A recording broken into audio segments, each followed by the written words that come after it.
Hello guys, and welcome to our channel. Thank you so much for those coming back. We really appreciate you. We don't take you for granted. We see you. Thank you very much. And those tuning in for the first time, please press that subscribe button. Press the button, subscribe.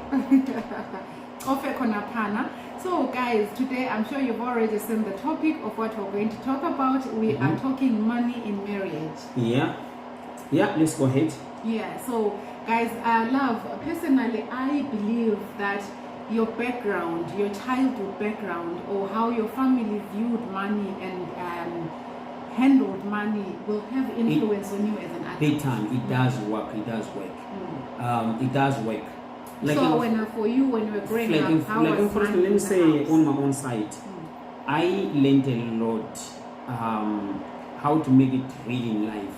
I was raised by my grandmother and my auntie, which I saw how they do things. Especially my auntie, you will say, for you being a man, you have to focus, pay attention. Again, if you've got a job, don't ever go to the high places making that you can afford while you cannot afford. So he used to say a lot of things, which some of them, like, I can forget them, but my background, I saw something and I thank them because what I am today, I've seen something from them. Especially I really want us to talk money. Imagine, did they actually sit you down and say, Mfana wami, this is how much money I make, this is what we prioritize, I pay your fees with this, I save this money? Did they talk money with you? He did. I remember some time back, 90s, maybe even though I never spoke to you about it. You even yourself, you're going to learn something. Yes. I bought an expensive car. When I got home, he told me, this car is so expensive. You don't have a house, you don't have this and this and this and this. How much are you paying your installment? Which installment was a little bit higher. And then he told me, it's a very nice car though, but the way you have jumped the line buying expensive things, I think this is not for you. I a little bit became confused that like maybe I've done something, not right by buying a car. Like I have to weigh myself. And then again, in that situation, I have to trade in that car and buy the cheaper one. So I learned something from there. That's why I'm saying how you were raised, how you grow up, you learn something from it. Okay, so okay, it's fine, I'll let you go. But guys, what I was expecting for him, I'm talking about when you were 7, 8, 10, 12, 13, but you've jumped up to when you're already working. So I was hoping to really look at his background to say, for example, okay, so in my situation, when I grew up, when you actually can tell what's happening in this household, I knew and I saw that my mother was managing finances.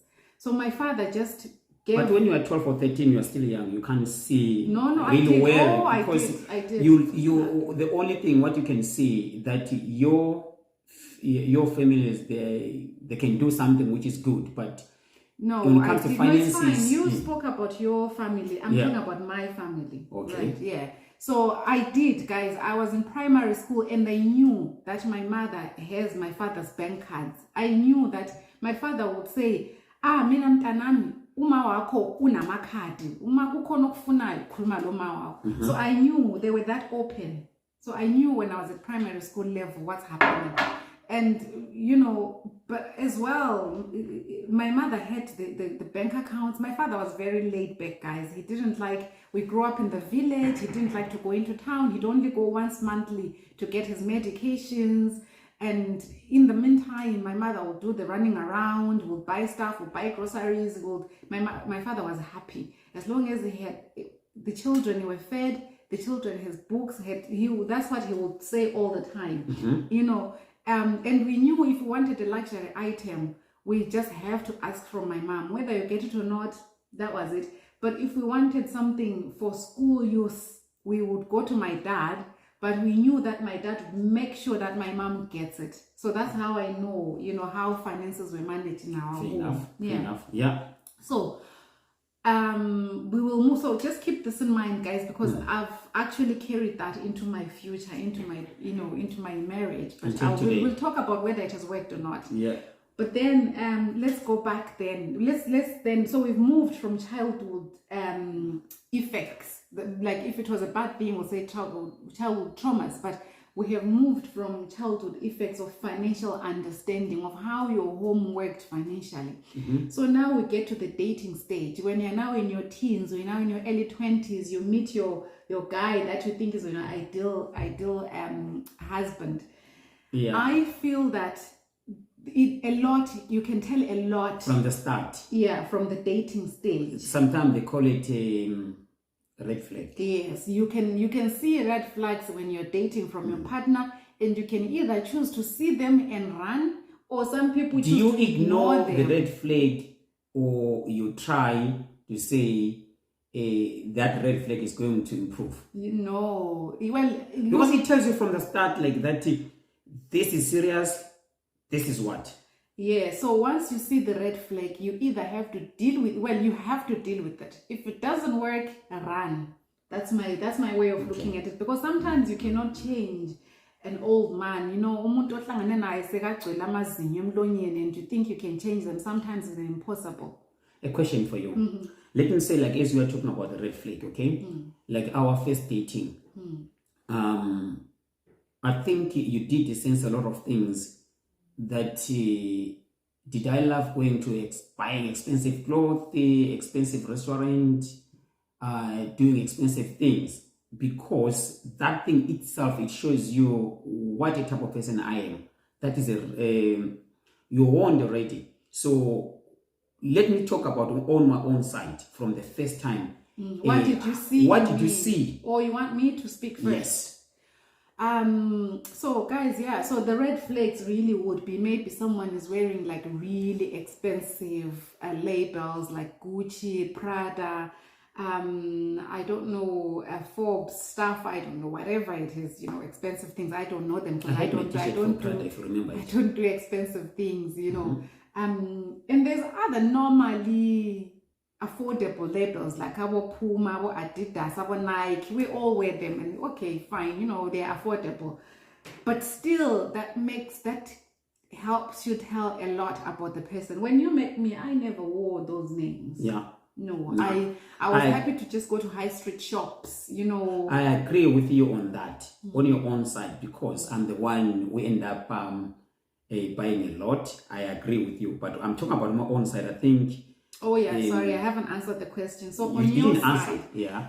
So I knew you didn't have a lot of money because of the kind of job you had. But then I knew you had a lot of discipline with the little you have, because you had a car.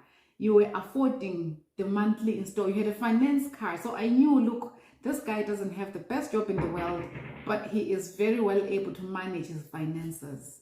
Because you were able to rent out your own place, you were able to run your car, you were able to look after me, like take me out, and umfakela ma €5 top up efonini.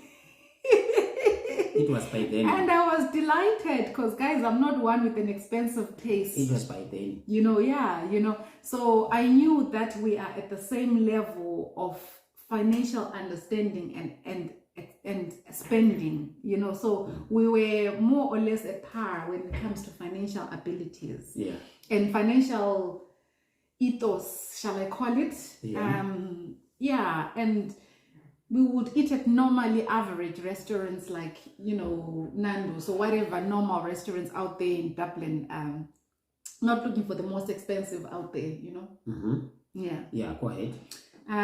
So really we have then, I think, spoken about our dating days. So which is very important, guys. If you feel someone, like every time you're going out, you're the one paying, whether you're a man or a woman, then a woman should once offer to pay, or say, look, I'm the one that invited you out, I'll pay this time. Then you know that once you're in the marriage, then this woman is going to help you financially, because especially in the first world, like in Europe, America, Canada, that can be like men. The woman says, I'm going to offer to pay. It's mandatory that you help each other. It is. Because one man's pay is not really sustainable. It won't really sustain a household. Well, unless you're one of the very, very, very high, well paid people.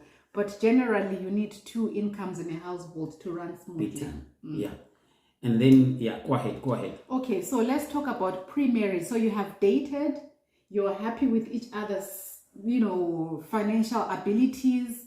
I still feel that it's very important to have pre-marriage counseling, especially if you didn't live together before the marriage. Like in our instance, because you are 2 different people. Yeah, we never lived with each other until you paid lobola. Yes. So in that instance, you don't really know the depths. You might know the surface, because you're not meeting someone outside, you're just dating, it's nice, it's fun. You don't know their issues. You don't know their deep issues.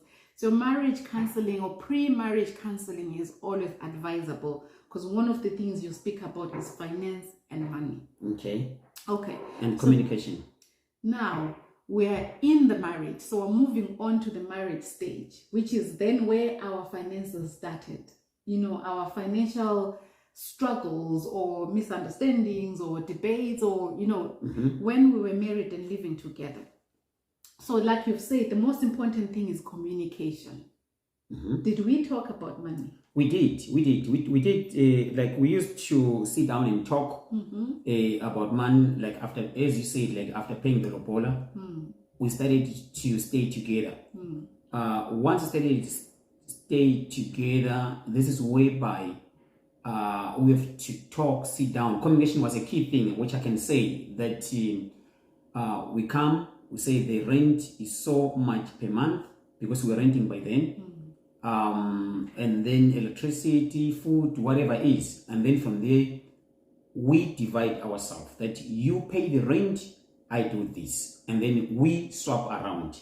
If it doesn't work for the other, or if the other, you find it is so hard.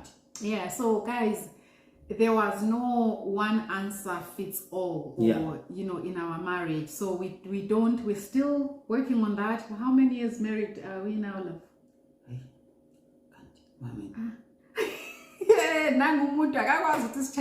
Okay, what year did we get married? 2004. So we are 18. We are going into our 19th year of marriage, and until today, guys, before we got married, we had 2 years. Yeah, but okay. So we're talking finances and marriage. So dating, we didn't, like what I've said, it didn't matter because we're not living together. So it's easier because But once you're married, so we're going into our 19th year of marriage, and we are still working on financial until today, guys. Yeah. So there's no one size fits all. So when we started, we will try and say, okay, I pay the rent, you pay the bills and the food. Didn't work, I'd say, okay, I take the cards. Remember my childhood experience where my mother had the cards. I said, I'll take the cards, I'll give you your weekly allowance. I tried that, guys. It did not work because I don't know why it didn't work, but I thought it was the easiest solution. But it didn't work. Remember, at that stage, at some point, I tried that I had the cards and that you'd get your maybe €100 a week or whatever. For some reason, I think maybe you felt frustrated. Did it feel like some kind of control? Yeah, big time. It is sometimes. Because like when you have those situations, now you start controlling this and this and this and this, which is not right now. Yeah, so I think sometimes handling money in a marriage can be misinterpreted as control, which I think in our situation at that point, that's how you probably felt. So that didn't work. So I gave him back his cards and we tried a different way. So we'd say, okay, then, we even tried the 50-50 rule, you just bring, okay, so if our expenditures for the household is €2,000 a month, you just put on the table €1,000 and I'll put on the table €1,000. Probably didn't work because we changed it down the line, but I think... You know why it didn't work, okay? It doesn't work like, I'll tell you something like this. Let him say the more you earn, is the more you have got too many expensive things. And then from there, it won't work. It won't work because that's why I'm saying, like, once if you didn't plan very well, you've got expensive life, all these things, you try to go 50-50, maybe the other one, you've got a expensive thing, the other one, you've got the less expensive thing, it doesn't work properly. Okay. That's my opinion. I think what you may be talking about is, okay, so we both have cars, and mostly both our cars are car finance. So I might have a higher finance, he might have a lower finance. So it's hard to say, okay, just give me half of your wage, and then what I'm remaining with is not enough for my car finance. So essentially, I think what we're saying is communication is important. So if you say to me, look, Cleo, I have gotten this car, it's gonna cost me 400 euros a month, so I cannot bring to the table 1,000 euros every month. Then we just have to come to an understanding and say, okay, love, that's fine. What I'll do is I'll pitch in, because my car finance is only 200 euros a month. You know, you have to negotiate. Communication is key in finances. Okay, love. So let's talk about someone losing their job in marriage. Yeah, it's very sometimes, and then it depends, and the love kicks in now, because helping each other. I remember myself. Let me just put this on my side. Yeah, make it personal. I remember sometime there was a transaction on job, like I have to change a job, and then before I have to work to my new job, I have to wait a little bit longer when they were doing the paperwork, all these things. So, but I was a little bit frustrated, not meaning that I didn't have money, but that didn't want to do what I wanted to do. But then again, because there was love, there was communication, you were there for me. But these things, let me say, the communication, and then if you found that you've got expensive things, let me say if I was driving expensive car, paying all these things, now you're telling me that you can't do it. 4 weeks with then no I become work. Frustrated. Yeah. So I remember the time you're speaking about, that was 4 weeks when we're out of work. Really, it was from one job to another, but the transition was slower than you were anticipating. And guys, I have to say, I was tested. So I'm a believer of a man being a provider. Yeah, that is wrong. That is wrong. I am a big believer of the man being the provider in the household. I work, I contribute, but I always feel like I'll tell you something, okay? I'll tell you something. In nowadays, it says 50-50. Do what 50-50. Right. 50-50 listen to this. Mm-hmm. Because when you refer to in old ways, okay, and even as per Bible, it says indoda ifanele manje ukuthi ibhekelele umfazi, angithi. But by then umfazi wayengasebenzi, manje umfazi uyasebenza. So these things somehow this is a new generation. Let's not forget that. I know that people, they say a man is a provider. Yes, I agree. As a man, I have got the upper hand to do this and this and this. But again, nowadays it's 50-50. Yeah, it's 50-50. That's why you found that now the woman can be a president, can be a prime minister. No, because how can you say in the same sentence, he's saying, the man has an upper hand. And then, nowadays things are 50-50. If it's 50-50, then no one has an upper hand.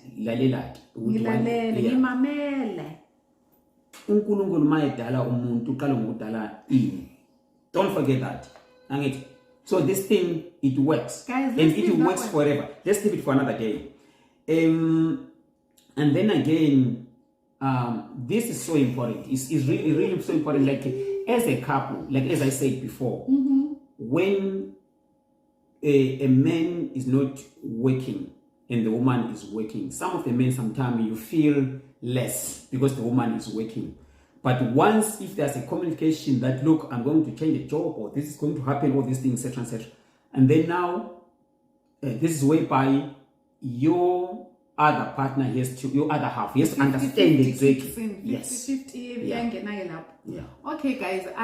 Okay, I do believe we have to help each other, and I do believe the man is the head of the household, and in that same sense, I believe the man is the provider, is the main provider.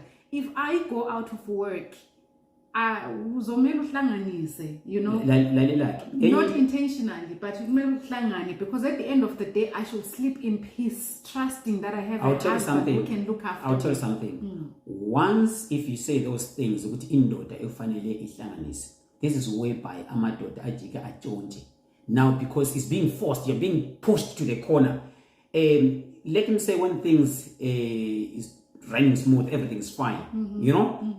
Once, if you are couples, this is a very key thing to anyone who has to notice this.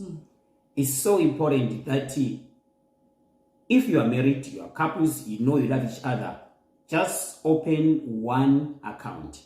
It's very important. Okay, you've gone ahead of me there. Yeah, that's what I'm saying.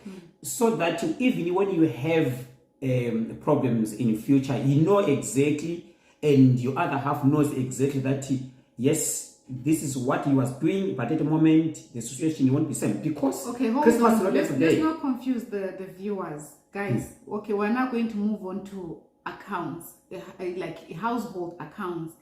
Do we have one account? Do we have two accounts? Do we have a joint account, or do we have separate accounts? I think it's important in a marriage to sit down and discuss that at the beginning of a marriage. Are we having a joint account? Is everyone having their own account? Or are we having separate accounts plus a family account? So what's your opinion on it? My opinion is this. Like, as myself and you, okay? Okay, you've got one joint account whereby we save together. And then again, I've got my own account, you've got your own account, but we've got our own account, our joint account whereby we save together. Is really important, because once, if we have that joint account, we know that we've got 1,000 euros, for instance. We know that anything we want to do, we have to do knowing that we've got 1,000. If we've got 200,000, you know that we've got 200,000. But the money which is aside, which I bank on my own, which you don't even know how much I have now. This is whereby I have to take something. Let me take out for the restaurant. Let me go and take you out for this, and this. But once, if you have got a joint account, it makes you to understand each other fully. Okay, so that's your opinion. It is. Obviously, we have that in our home, and I agree with it. So what I felt is that when you're saying you're married, you are one. So I think it is important to have an account where you're combined to really feel like one. But then as well, in a marriage, I think it's important, especially for the woman, not to feel lost. Don't forget yourself. You know, don't be too codependent, you know, because so to feel like a union, to feel like one, you do need a joint account so that you can budget for the future, so that you can invest in the future, so that you can build. You do need to be joined. But then you still need to feel like an individual. Whether